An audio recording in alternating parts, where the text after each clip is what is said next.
Good morning, my friends. My name is Savannah. I am a skills coach and an advocate, but most importantly, I help and work with neurodivergent women one-on-one to pursue their goals, to work on life skills. Sometimes we're doing things like, how can I get in the shower? I really need a routine that's working for me. Why can't I stick in a routine? Why can't I do what I plan to do? Or maybe we're gonna do something different, something bigger. Maybe you're in your 30s or 40s and you're approaching your first relationship, or maybe you're ready to find that person that is your person. And you don't quite know how to communicate what you want and what you need. Well, I can help you gather a map of your sensory experience and the language, scripts, tools to help express what those things are. So when intimacy, when building relationships, when building close connections feels intimidating or scary, there's a personalized rule book for you. And it's not a matter of strict rules, but it's a matter of things that no one ever told me that would have made my life so much freaking easier. Like if you enjoy spending time with someone, but you also are not a big talker, the line, I enjoy spending time with you, but I don't really have anything to say. This is nice. And then you can sit in silence. Or for example, I have extreme sensory overload when it comes to certain textures and textures, flavors, touches, smells. I am just I'm not saying this very well for you as an example, but my sensory systems can be easily overloaded. So I really appreciate when communication stays open with my partner, even if I struggle verbally, if we can have a way to check in with each other that say, I'm feeling clear, or a way that I can give signal that I'm not. I am in my head in some kind of way, because here's the thing. If you want to date, if you want to find a perfect relationship, or if you want to make your relationship work for you, you first have to do a lot of work on yourself. Like all of the rejection sensitivity, the fear of people hating you, that you're awful, that nobody's going to want to be with you. You got to get through that personally. Whether you're with a partner right now or not, you can still do personal development. It's just the time and focus to really tune into what is your body telling you, what do you like about a situation, what's not working for you. Sometimes I think I've literally seen people fall into more chronic health related patterns when it was really their environment or other things that kind of put them in that spiral. I will give a trigger warning. If domestic violence is something that's happening in a relationship, there are a lot of options to get help, and you don't have to report to the police, although calling 911 in the US is the best thing that you can do if your immediate safety is at risk, because there's no other authority that shows up in person.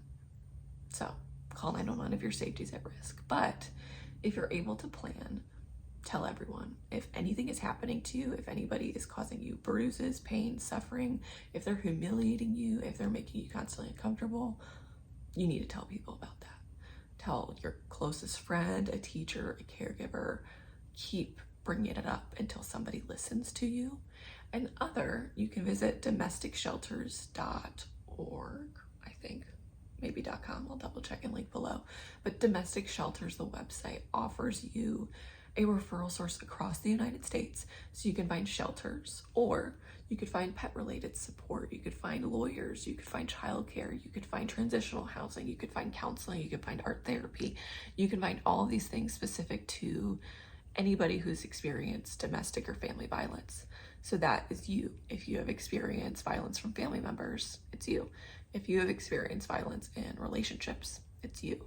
If you've never been physically hurt, but somebody has called you names, belittled you, and repeatedly put you in situations where they're taking control over your personal freedoms, that's also abuse. There should be free supports for you. So what I do as a skills coach is I connect women to some different kinds of supports. Like, I'm not a counselor, I'm not a therapist. I don't want to be. There's a reason I didn't choose that career path, and I want to help you get to the right one if that's something that you want to pursue. But far too often, there's a million things that people aren't getting done in therapy and counseling in those bigger offices. That's where I come in. I'm rambling. We're talking about a lot of stuff today, but what I really want to get to is the point of what I'm doing here, which is helping women see that you are freaking incredible, that you are more capable than you were ever giving yourself credit for, and nobody hates you for it. And the people that do feel like they hate you, the people that you feel like are just, why is this happening, are sometimes our closest peers. Because if you are ADHD or autistic, if you're neurodivergent, your closest peers are going to call that out the most, and it's going to feel the most uncomfortable to them. So they treat you poorly because they are uncomfortable. Not you. They are uncomfortable. So when it comes to dating and relationships, rejection sensitivity is something we work on, but part of that is just confidence building. Part of that is just like, I'm a badass woman.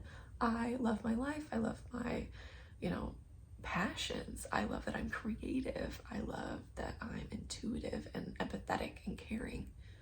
I want you to be able to talk confidently about your strengths because you know you've got them.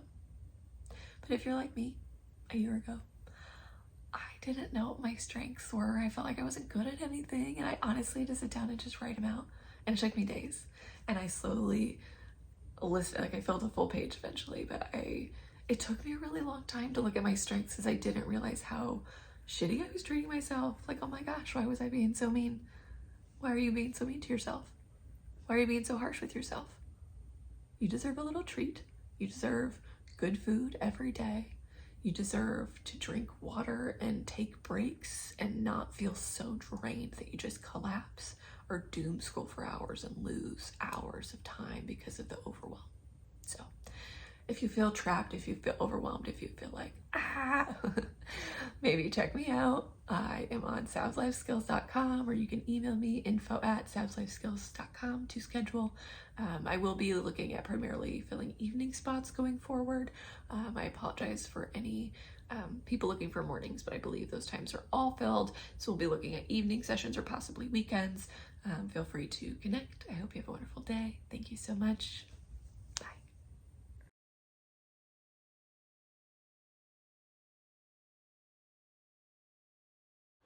Thank you again for joining me. Please like, comment, and subscribe. There will be more.